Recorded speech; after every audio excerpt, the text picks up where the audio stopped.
कराची पाकिस्तान का दिल, लेकिन इस दिल के अंदर एक जगह ऐसी भी है जो अंधेरों से भरी हुई है, लियारी।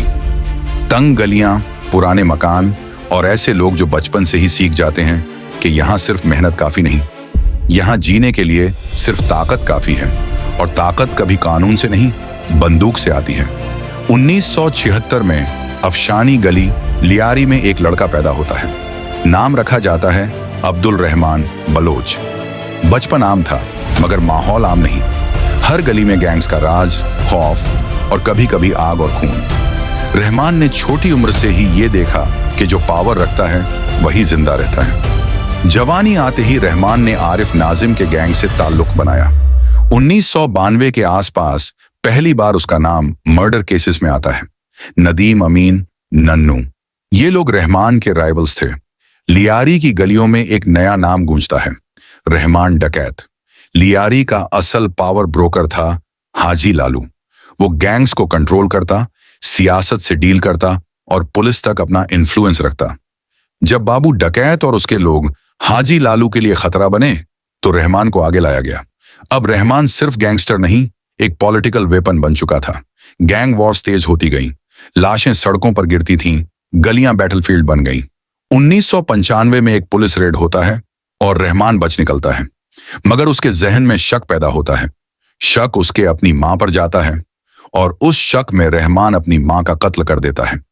इस कत्ल ने ना सिर्फ लियारी को हिला दिया बल्कि रहमान की शख्सियत को भी अंधेरों में धकेल दिया।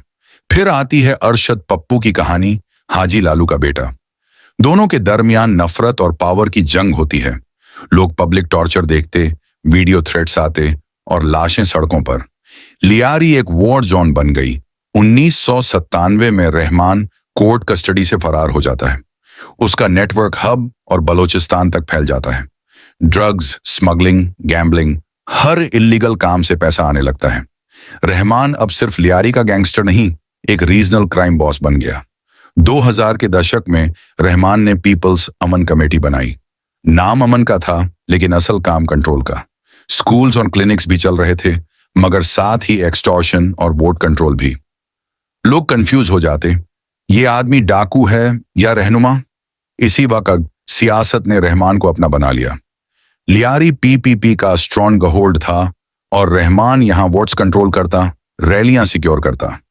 यहां तक कि वो बेनजीर भुट्टो का सिक्योरिटी प्रोवाइडर भी बन जाता है। एक वांटेड क्रिमिनल और मुल्क की प्राइम मिनिस्टर, ये रिश्ता पाकिस्तान के सिस्टम का सबसे डार्क नेक्सस था। 2005 में स्टेट फैसला करती है कि अब हद हो गई।